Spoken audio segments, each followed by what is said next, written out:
there's about to be a sunset.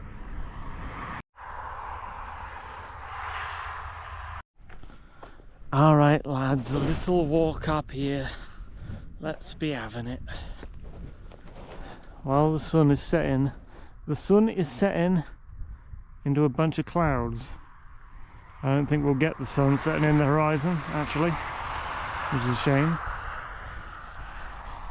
But hey ho, let's go for a little dash up part of Black Hill 3. Is it Black Hill 3? Black Hill 2 or 3? I think 3. Some nice little wispies over there. Some nice pinky pinks in the sky up there. And we've got some pinky pinks on the ground down here as well.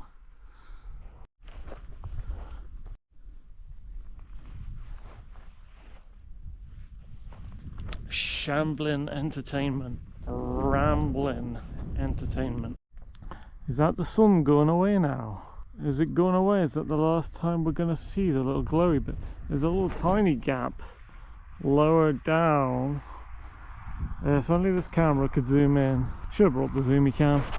Should have brought the zoomy cam for this. Why didn't I bring the zoomy cam for this?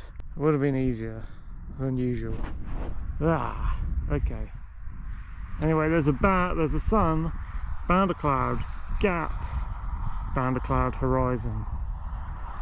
Maybe it'll go in that band of cloud now, which it is now doing, and hide, and there'll be some nice colours, and then maybe it'll pop up in the little gap before it reaches the horizon. And I'm reaching the bit where the tracks become not tracks and just like random nondescript landscape.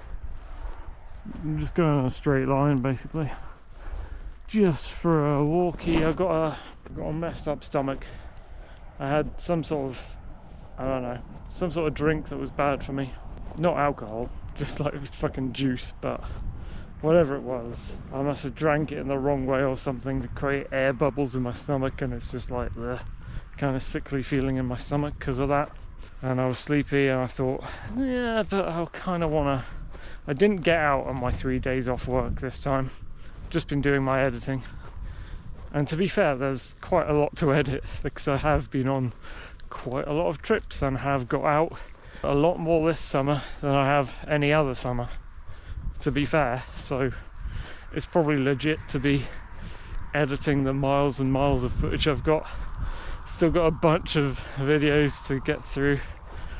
I've just finished editing my camping video in the woods, and oh, you'll be seeing this after that. It's a weird time travel thing, isn't it? Because I'm talking to you now from a time before editing the North Loo, North and South videos, but by the time you see this, I will have posted this video to you after I've edited and posted the North Loo, North and South videos, which are my two big ones coming up from my perspective, but already on the channel for you from your perspective. Oh man, being a video maker and an editor, it's confusing, isn't it? Ah, the sun has sank into the first cloud bank. Last time I took a walk up here, I was using it to ramble about my Bristol trip. That was a while ago. And to be fair, I haven't had much time to ramble to you about anything really, because of all the heatwave days. It makes my brain so unclear. But only recently have we been having these lower temperature days. There's actually another heatwave day coming in the coming week. I think it's Monday. It's meant to reach 27 degrees. So another little furnace to deal with where I won't be able to think. But just recently we've been getting these lovely little 21 degree days and 19 degree days, and right on cue I can see the Highland cows, the orange giant horned cows. They're up there where I'm heading, so I will once again be turning around before I reach them. Don't really want to cause a fuss next to those giant beasts. Lovely pinky clouds now. Pinky clouds hovering above Standon Hill. and the sun is presenting an orangey glow now, which doesn't show up too well on this, but is very orangey in the lower gap. Life stuff. I keep rambling about scenery, maybe I should be rambling about life stuff, because this is not like a visit to a new place or anything like that. So I tend to use these to talk about things that are going on rather than the place itself, because you've been here, you've seen this. It's like if I go to Sharpetor, what's the point in me talking about what I see at Sharpetor unless there's something new there, because I've been there a zillion times on the channel. Life stuff is hard to talk about right now, because that lack of clarity from the heatwave days also extends to my depression, which is heightened recently, my place in the world, politics. I want to talk about politics, but it gets hard when things are so murky and unclear, and I don't know, the chaos just deepens and deepens. I guess the current thing people are reeling against is AI and flock cameras, and I can say that we anarchists, true anarchists, are growing in number, which is cool, but at the same time I'm not sure if all of us are on the same page. We are more reasonable to deal with, and we are the ones, I think, who have more sane ideas. I've been trying to get into Liquid Zulu. I thought, because I don't know if I can get into Liquid Zulu. He's very, I don't know, academic. He's sort of like a semi-Sargon of the ANCAPs sort of thing, but he doesn't have as much humour. I saw a stream recently where he was like, not debating, I don't know if he was debating. He might have been responding to someone criticising him, and he was, you know, doing the kind of insult banter you sometimes do. And I thought, oh, okay, there's a side to him that is actually sometimes kind of funny, when he pushes against criticism he gets and stuff, and isn't just like reeling off academic stuff. And yeah, a lot of the ANCAPs, some of them are leaning into the right-wing talking points. It's a problem with centrism, I guess, because, well, I mean, I don't know, some of them regard themselves as right-wing. A lot of them, I would say, are centrist, which means they strip things from the right and the left. But yeah, it's confusing. There's I'm going to stop at the weird forky thing, the Sandy Fork Crossroads, because if you can see up beyond it, a bunch of orange shady figures are watching me. Probably only one of them watching me, to be fair. That's the Highland cows, so no point in me going up and disturbing their time. Don't tread on me, you know. I don't want to go and bother the cows, and then I won't get gored on their horns, will I? Oh, it's happening, my dudes. What I said. The sun has reached the cloud gap between the two cloud banks, and it is actually orange and piercing through the gap. Okay, on this camera it's not as orange, so maybe I'll do some editing thing. I'll go in the editing program and more orangify that for you.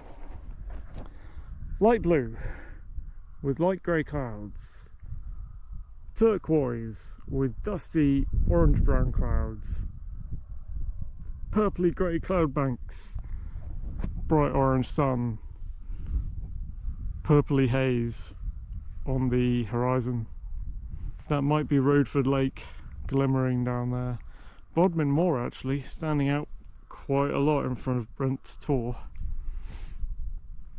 And look at these stripes up here, these blue and pinky red stripes. Again, my view is more zoomed in, so it's more like that, I suppose. And kind of muddy light blues over there with purple clouds. I'm describing this because yeah, the camera does not see what the human eye sees. That doesn't mean to say that the human eye is better than the camera, or the camera is better than the human eye. Both have advantages and disadvantages. I've attracted the attention of the left Highland cow. Look at his horns. You probably can't see them. He's the nearest to Hare Tor. He's got his horns out wide beside him. I'll start heading down now. Yeah, it's just like sometimes the camera sees better, sometimes the eye sees better, but they don't see the same thing as each other. Also, I've been noticing recently the drawbacks, some more drawbacks of using the GoPro as opposed to the big cam. Not just that it can't see well things at night, but also less cinematic, less ability to orchestrate cinematic shots as if you were making a film. You can't really do that with a wide lens that sees everything around it, because you kind of need that tight field of view to focus on just a small aspect of the world you're seeing in front of you. Tighten up on something. Also, it helps with focus when you zoom in on something in the distance.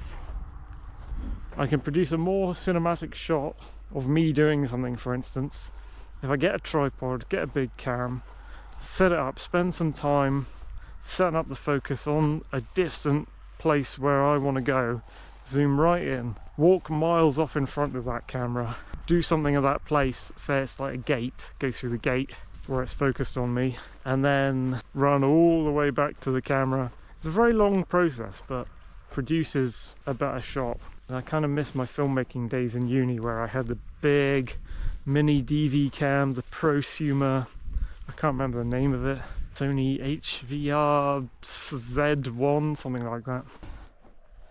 Anyway, a little too many topics all at once. This is the problem with my mind. Once I get started talking about things, I've got like 5 topics just pop up in my brain, and I'm just like jumping between the...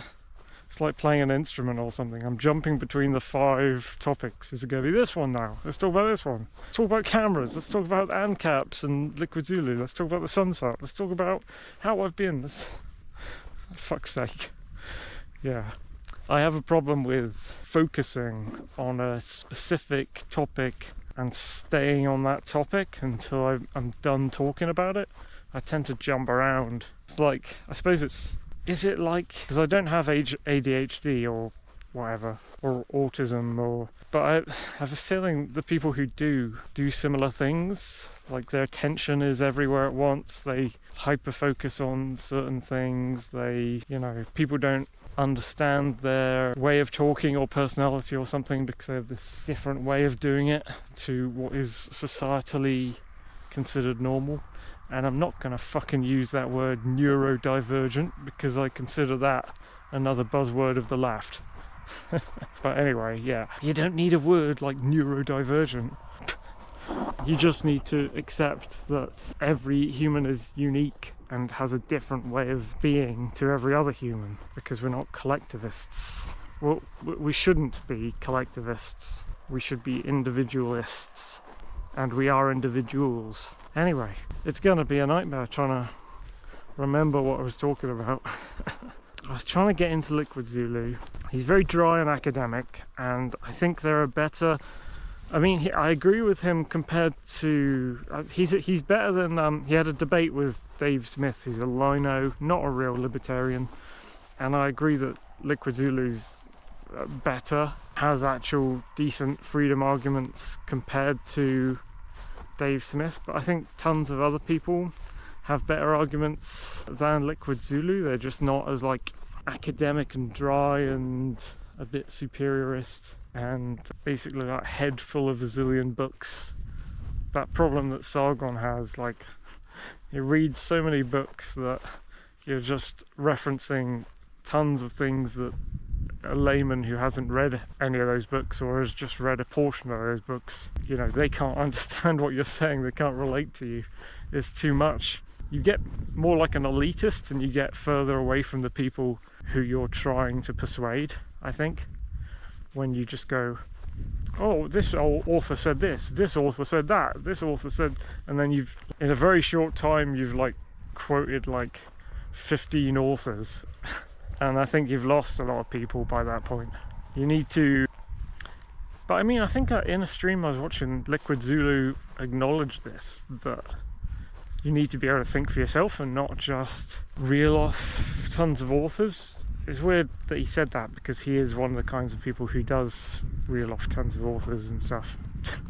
But yeah, people who don't know what I'm talking about, he's one of the semi-popular ANCAPs who has a platform. I wouldn't say he's one of the best.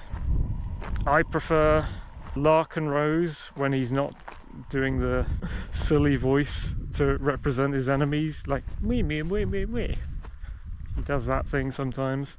I used to like Count Dankula. I mean, I like Count Dankula as a comedian. He's basically a right-wing conservative, though. He wouldn't admit to it. He doesn't really understand that he's not actually a libertarian. He's something else, closer to monarchist or right-winger. I think the sun has departed now and left us with a bit of pinky orange. And ooh, it's chilly. Ooh, it's chilly. Ooh, damn. My knuckles are freezing a bit holding this camera. Yeah, Dankula has departed from the cause, to be honest, of freedom advocacy. I think one of the problems is he just spends almost all of his time with his head in mainstream media, far left news articles and programs and stuff, and like commenting on that when he should know by now that they're basically all lying and omitting the truth. But yeah, he's still got his humour, so. But then that's why I watch like the Snark Tank with Chris Raygun and SPG, and they're a bunch of like commies. They still got their humour, they're funny to laugh at.